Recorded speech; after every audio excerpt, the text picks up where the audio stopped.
مريم إذ انتبذت من أهلها مكانا شرقيا فاتخذت من دونهم حجابا فأرسلنا إليها روحنا فتمثل لها بشرا سويا. صدق الله مولانا العظيم. اللهم صل وسلم على سيدنا ومولانا محمد وعلى آل سيدنا ومولانا محمد وبارك وسلم تسليما كثيرا كثيرا. واذكر في الكتاب مریم، ذکر کیجیے اس کتاب میں مریم کا علیہ السلام. اس کتاب سے مراد قرآن کریم. الکتاب جب کہا جاتا ہے الکتاب تو یہ قرآن پاک ہی کا نام ہے اور خاص ہے کلام اللہ کے لیے. اللہ کی نیک بندی حضرت مریم علیہ السلام کا بھی اس کتاب میں تذکرہ ہے. اذ انتبذت من اہلها مکانا شرقیا، یاد کرنے کے قابل ہے وہ وقت جب وہ اپنے گھر والوں سے جدا ہو گئی ایک شرقی مکان میں. کہتے بیت المقدس میں جو حجرے تھے عبادت کے لیے اس میں قیام پذیر تھیں، اور 12-13 سال کی عمر ہوئی تو وہ خاص کیفیت شروع ہو گئی جو بچیوں میں ہوتی ہے بلوغ کی، تو پریشان ہو گئی.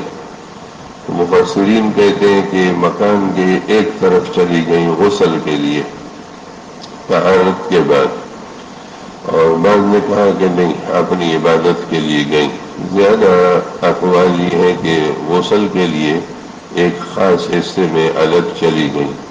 فاتخذت من دونہم حجابا، ڈال دیا پردہ ان لوگوں کے سامنے، یعنی گھر والوں کے سامنے.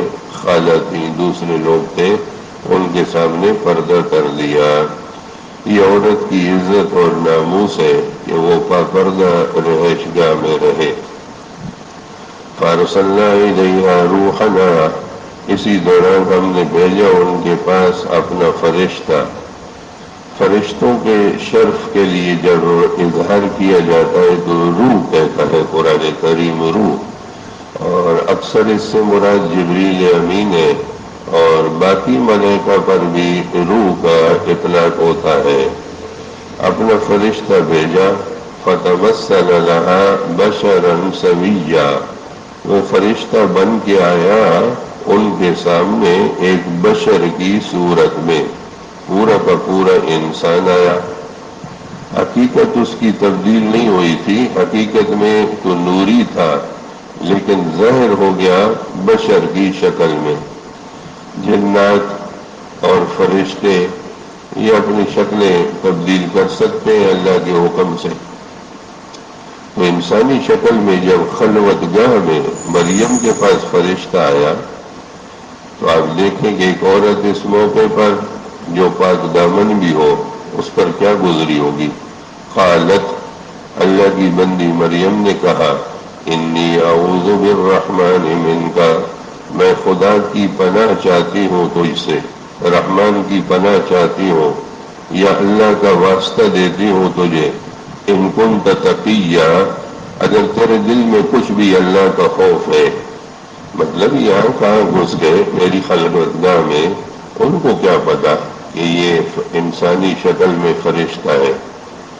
یہ ولیوں کو تھوڑی پتہ چلتا ہے کہ یہ تو حضرت ابراہیم کے پاس بھی جب آئے وہ تو پیغمبر تھے، انسانی شکل میں فرشتے آئے تو انہوں نے کھانا تیار کیا، بچڑا بھونا، اور بھون کے جب سامنے رکھا تو فرشتے کھاتے نہیں، تو وہ ڈر گئے کہ یہ کھاتے نہیں ہے تو مطلب نقصان پہنچائیں گے.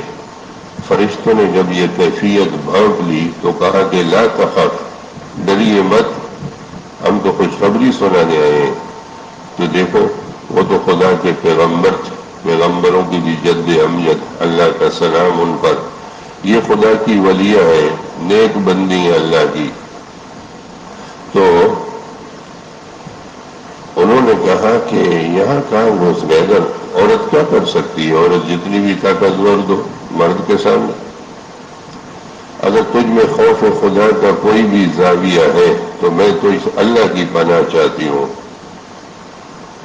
قال یہ سبق بھی ہے، تعلیم ہے کہ جب کسی کمزور پر ایسا کوئی مسلط ہو جائے تو وہ کہے کہ میں اللہ کی پناہ چاہتا ہوں، اعوذ برب الفلق من شر ما خلق، ہر مخلوق کے شر سے۔ بہت بڑی یہ صورت جو ہے حصار ہے، بڑا تعویذ ہے۔ اعوذ تعوذ سے ہے، تعویذ بھی اسی سے ہے، تعوذ۔ اس سے بڑا کوئی دم نہیں ہے، کوئی تعویذ نہیں ہے۔ اور سنت ہے سوتے وقت بھی ان کی تلاوت، اور صبح شام اللہ کی حفاظت، اور جتنا جس کا یقین ہوگا نا وہ اتنا ہی نفع پائے گا۔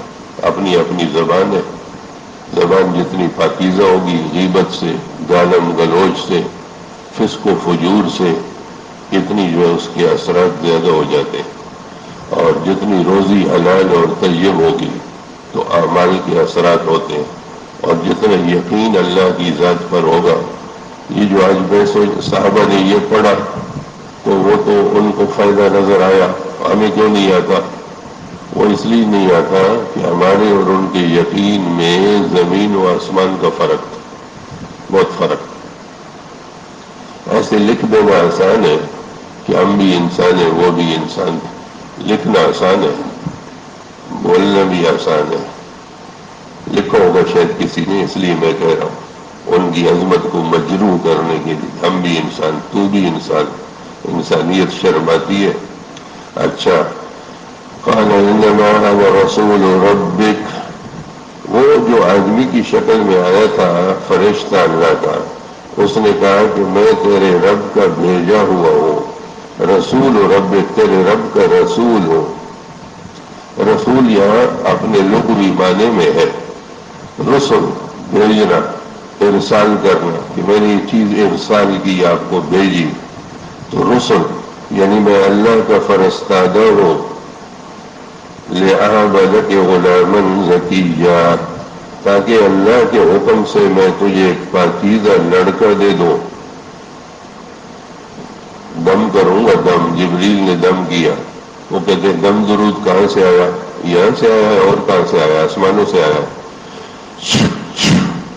یہ ان کے گریبان میں پھونکا، یہ ظاہری سبب تھا، چونکہ یہاں باپ تو موجود نہیں، بغیر باپ کے بچے نے پیدا ہونا اللہ کی قدرت سے، تو یہ پھونک اس کا ظاہری واسطہ ہو گئی۔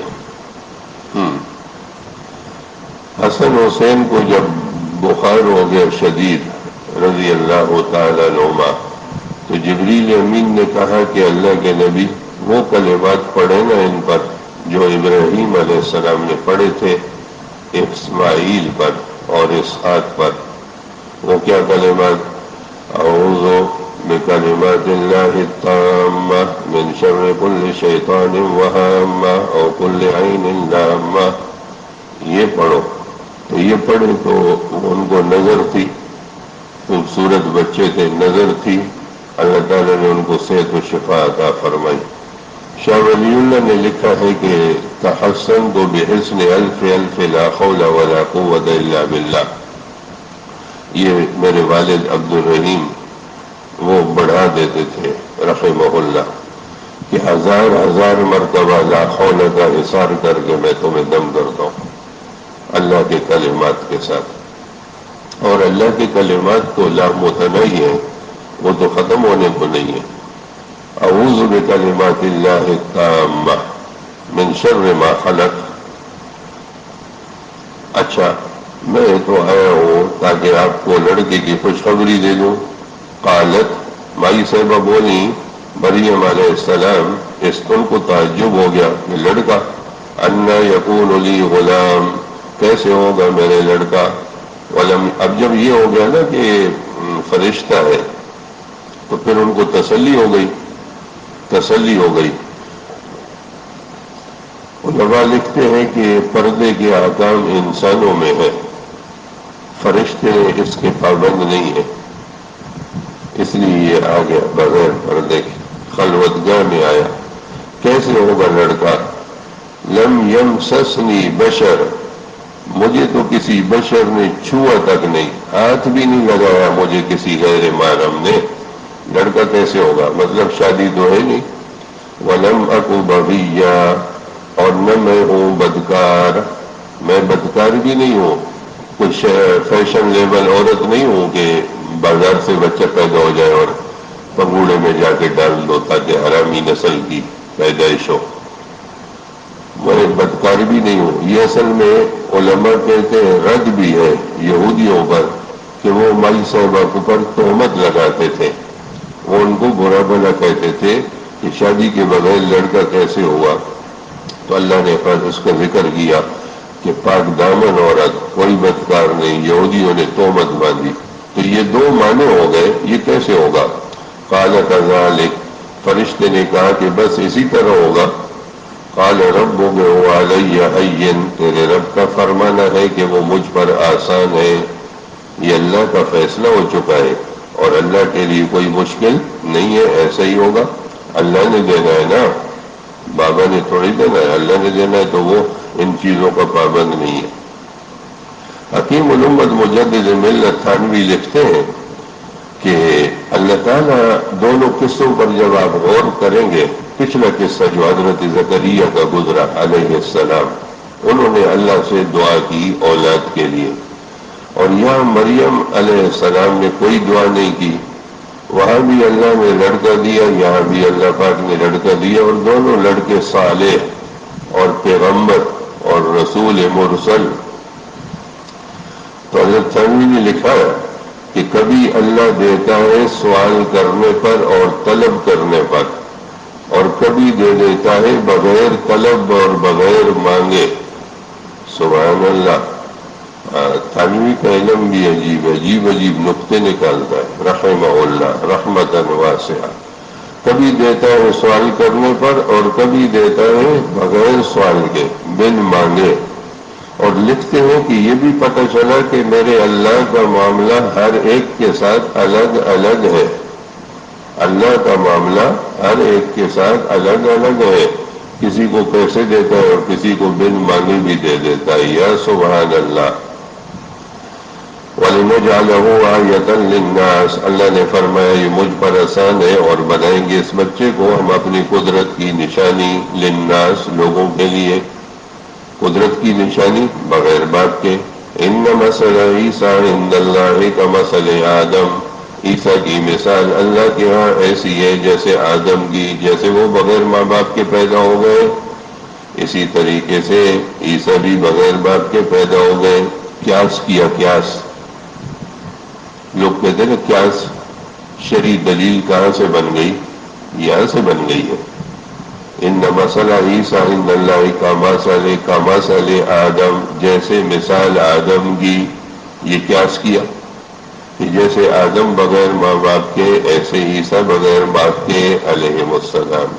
یہ قیاس شرعی کہلاتا ہے، یہ مستقل حجت اور دلیل ہے، اہل سنت کے ہاں شرعی دلیل ہے، قیاس شرعی دلیل ہے۔ چار دلیلیں ہیں نا، اللہ کی کتاب، نبی کی سنت، امت کا اجماع اور قیاس شرعی۔ ہم سے اگر کوئی کہے نا کہ قرآن میں کہاں لکھا ہے، ہم اس کے پابند نہیں ہیں، ہم ان چاروں کو ایک چیز سمجھتے ہیں، ایک دوسرے کی تشریح ہے، اور کچھ مسائل قیاس سے ہوتے ہیں اور کچھ امت کے اجماع سے۔ جیسے مکھی گر گئی چائے میں، تو حدیث میں ہے کہ اس کے ایک پر میں شفا ہے، دوسرے میں بیماری ہے، اس کی عادت ہے کہ یہ بیماری والے پر کو ڈبو دیتی ہے، تو تم دوسرے پر کو بھی ڈبو دو تاکہ بیماری اور شفا اس کی ایک برابر ہو جائے، پھر اس کو نکال کے پھینکو اور چائے پی لو، دودھ پی لو، پانی پی لو۔ سوال یہ ہے کہ اگر مچھر گر گئے 5-10، پھر کیا کریں گے؟ حدیث لاؤ، تو حدیث تو ہے کوئی نہیں، وہ تو مکھی کے لیے، مچھروں کے لیے تو ہے نہیں، تو یہ قیاس کریں گے۔ بحث ہے بحث، یہ تو آئی نہیں ہے، نہ قرآن میں آئی ہے نہ حدیث میں آئی ہے، تو یہ کیسے حلال ہو گئی؟ اپنے دلائل کو آپ سمجھیں، یہ قیاس ہے، یہ قیاس سے ثابت ہے، اور جو نہیں مانتے قیاس کو وہ بھی دودھ پیتے ہیں بھینس کا، اور تو ملے گا نہیں۔ اچھا، اور حلال بھی سمجھتے ہیں، کوئی قیاس ہوتا ہے بابا، قیاس شرعی کہلاتا ہے، یہ حجت ہے اور دلیل ہے ہماری۔ ہم اس کو بنائیں گے لوگوں کے لیے نشانی، ورحمۃ منا، اور اپنی طرف سے مہربانی، وکان امرا مقضیا، اور یہ معاملہ تو طے شدہ ہے، یہ بات ہو چکی ہے، فیصلہ ہو گیا ہے کہ ایسا ہوگا۔ فحملته فانتبذت به مكانا قصيا، پھر پیٹ میں لیا اس کو اور چلی گئی ایک مکان دور میں، دور کسی جگہ، بیت اللحم چلی گئی، بیت المقدس سے دور چلی گئی۔ کب چلی گئی؟ ابن عباس نے تو فرمایا کہ یہ سب کچھ آنن فانن ہوا، جیسے حمل ہوا اس کے بعد اس کی ولادت کی نشانیاں ظاہر ہونے لگی، اور باقی حضرات نے فرمایا کہ نہیں، مدت پوری کی ہے جیسے خواتین کی ہوتی ہے، 8-9 مہینے جو بھی ہے۔ تو ابن عباس رضی اللہ تعالیٰ عنہ چونکہ مفسر قرآن ہے، ان کی قرأت بھی یہاں مختلف ہے ذرا، تو وہ فرماتے ہیں کہ نہیں، یہ عام ترتیب سے ہٹ کے ہوا ہے، جلدی جلدی ہو گیا۔ فَأَجَاءَ الْمَخَاضُ إِلَى جِذْعِ النَّخْلَةِ، پس لے آیا ان کو درد ذہ ایک کھجور کے تنے کی طرف۔ درد ذہ وہ جو ولادت کی تکلیف ہوتی ہے عورت کو، بہت تکلیف ہو جاتی ہے، تو دور چلی گئی اور ایک اپنے لیے کھجور کا تنا انہوں نے تلاش کیا اس مقام پر، اس کے نیچے تشریف لے گئی۔ ہاتھ ٹیک لیتی ہیں زمین پر، الٹ پلٹ ہوتی ہے، تکلیف ہوتی ہے۔ اس لیے حدیث میں ہے کہ عورت اگر زچگی کے دوران انتقال کر جائے تو وہ اللہ کے ہاں شہید ہے، حدیث میں اس کا اتنا بڑا اجر ہے۔ اور اس لیے قرآن حکیم نے فرمایا کہ اس حملت امہ وہنا علی وہن، اس کی ماں نے تکلیف در تکلیف اٹھائی، بہت تکلیف ہے عورت کو، اس لیے اس کا درجہ بہت ہے۔ تو درد ذہ ان کو کھجور کے تنے کی طرف لے آیا۔ قالت یا لیتنی مت قبل هذا وكنت نسیا منسیا، فرمانے لگی کہ کاش میں اس دن سے پہلے مر گئی ہوتی اور میری کہانی بھی نہ ہوتی، بھولی بسری ہو جاتی، مجھے بھول گئے ہوتے لوگ، میرا کوئی ذکر بھی نہ ہوتا کہ کوئی اس نام کی عورت تھی، کاش میں اس سے پہلے مر جاتی۔ اب یہاں سوال پیدا ہوا کہ یہ موت کی تمنا جو انہوں نے فرمائی، یہ کس لیے فرمائی؟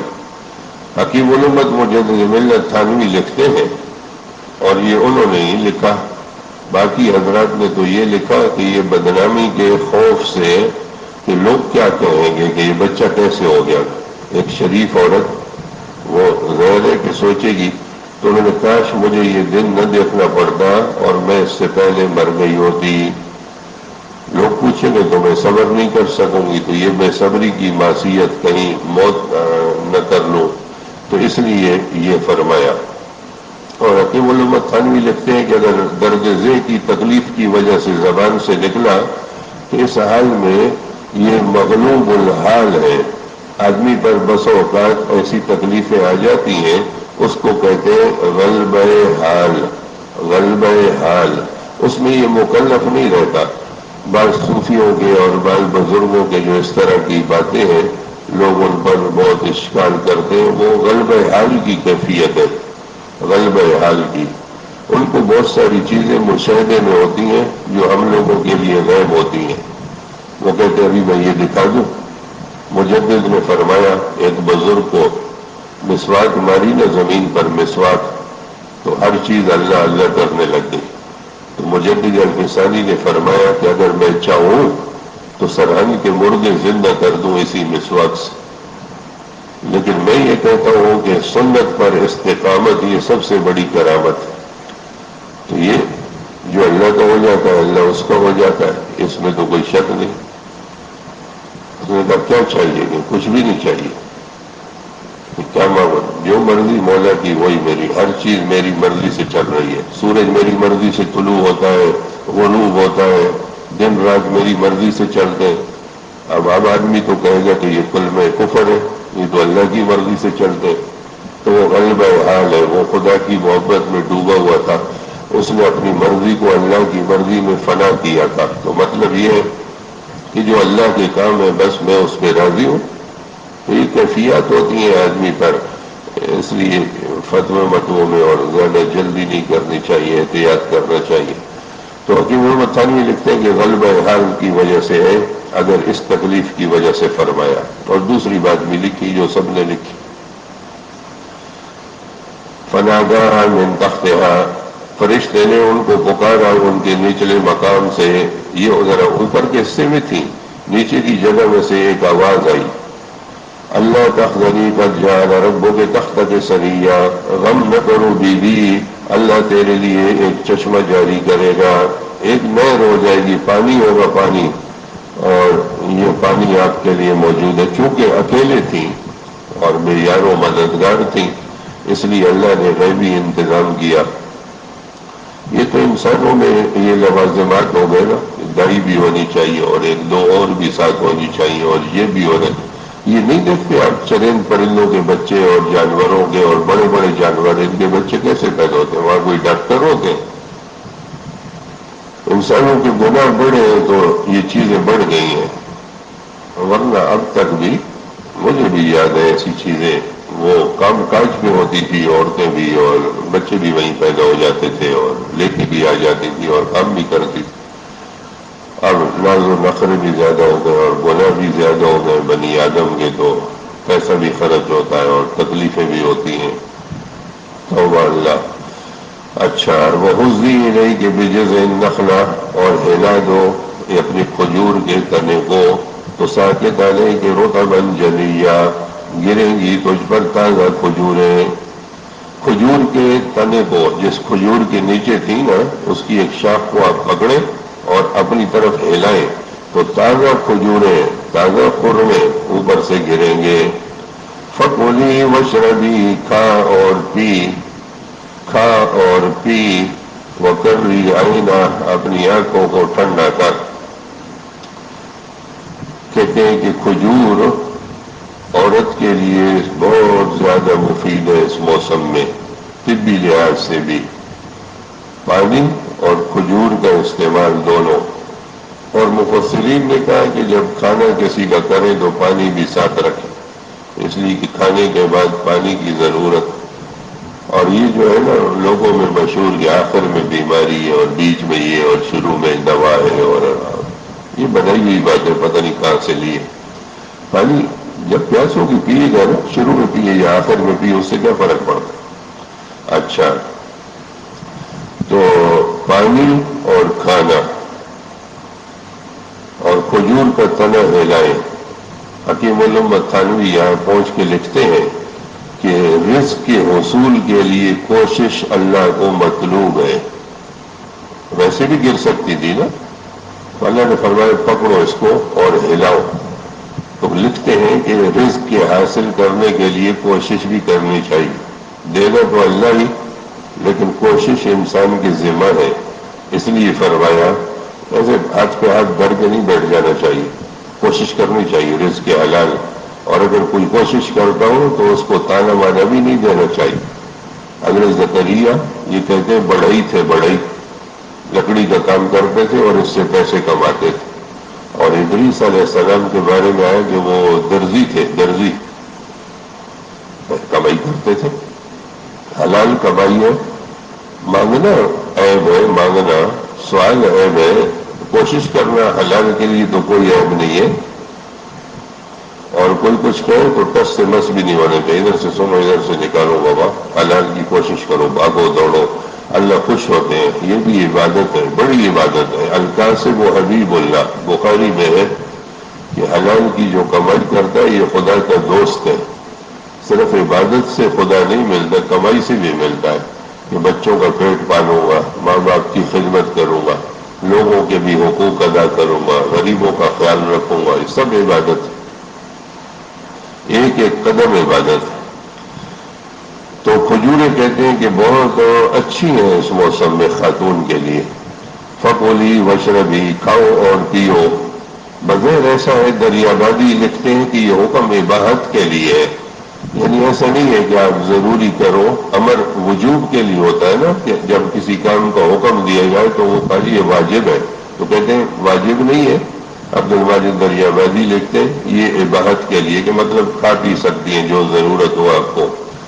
تو کر لی ہے نا، آنکھوں کو ٹھنڈا کیجیے، یعنی نو مولود عیسیٰ علیہ السلام سے بچے کو دیکھ کے ماں باپ کی آنکھیں ٹھنڈی ہوتی ہیں. ربنا هب لنا من ازواجنا وذرياتنا قرة اعين، خدا ایسی بیویاں اور اولاد جن سے ہماری آنکھوں کی ٹھنڈی ہو جائے. نماز میری آنکھوں کی ٹھنڈک، تو وہ روحانی نعمت ہے، یہ جسمانی اللہ کی نعمت ہے. فإما ترين من البشر أحدا، اگر کوئی بشر آپ سے پوچھے کہ یہ بچہ کہاں سے آیا، فقولی، تو آپ فرمانا انی نذرت للرحمن صوما، چوپ، میں نے تو روزہ رکھا ہے، بات نہیں کروں گی. روزہ کس بات کا رکھا ہے؟ نہ بولنے کا، کہ بولوں گی نہیں. اشارہ کر دینا، اشارہ کرتے نا انگلی سے منہ کی طرف، چوپ، خاموش. اور یہ کیسے کہا کہ میں نے روزہ رکھا ہے؟ تو کہتے ہیں کہ یہ جملہ بول دیا، اس کے بعد چپ ہو گئی. تو قوم کے پاس جب آئی تو وہاں سوال و جواب ہونا تھا، اس لیے اللہ نے پہلے ہی فرمایا کہ آپ کہہ دینا کہ میں نے نظر مانی ہے رحمان کے لیے روزے کی. نظر اور نیاز یہ دو مترادفات ہیں، ایک عربی ہے ایک اردو ہے. نظر عربی ہے، نیاز اردو ہے. یہ جو ایمان کا ڈاکو آ جاتا ہے نا جمعرات کو، نظر اللہ نیاز حسین، جمعرات نظر اللہ نیاز حسین، یہ اللہ اور حسین کو دونوں کو ایک کر رہا ہے. جیب بھی خالی کرے گا، ایمان بھی لے جائے گا. خبردار، ایک ہی چیز ہے نظر نیاز، زبانوں کا فرق ہے. نظر عربی ہے، نیاز اردو ہے. اچھا، نظر بھی اللہ کی، نیاز بھی اللہ کی، دونوں جائز ہے، کوئی حرام نہیں ہے. اللہ کے نام کی ہو جائز ہے، ٹھیک ہے. نظر و نیاز والے سب نظر و نیاز والے صحیح ہے، بس فرق یہ ہے کہ نام اللہ کی ہونی چاہیے، کوئی حرج نہیں. اچھا، نظر کیا ہوتی ہے؟ یہ ہوتی ہے نظر جس کو ہم منت کہتے ہیں نا، منت، کہ ہم نے منت مانی ہے کہ یہ کام ہو گیا، اتنا خیرات کریں گے، یہ اتنے نفل پڑھیں گے، یہ اتنے روزے رکھیں گے. یہ عبادت ہے. عبادت کی نظر اللہ کے لیے درست اور جائز ہے، اس میں کوئی کباہت نہیں ہے. اللہ کے نام کی ہونی چاہیے، عبادت کی ہونی چاہیے. اور استاد محترم نے لکھا کہ عبادت بھی مقصودہ ہونی چاہیے.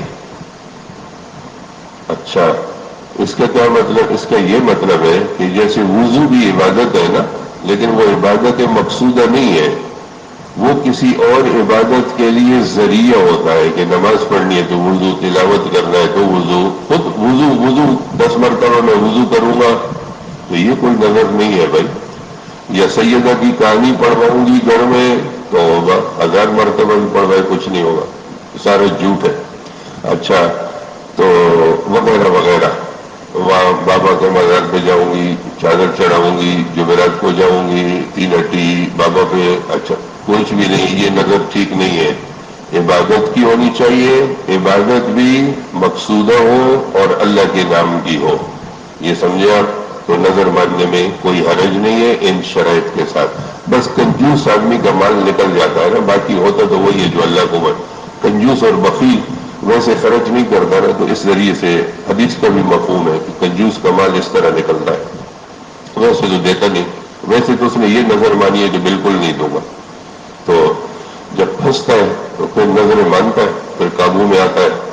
ہم بھی گھیرتے ہیں اس کو اس وقت، اب قابو میں آیا، ویسے تو دیتا نہیں.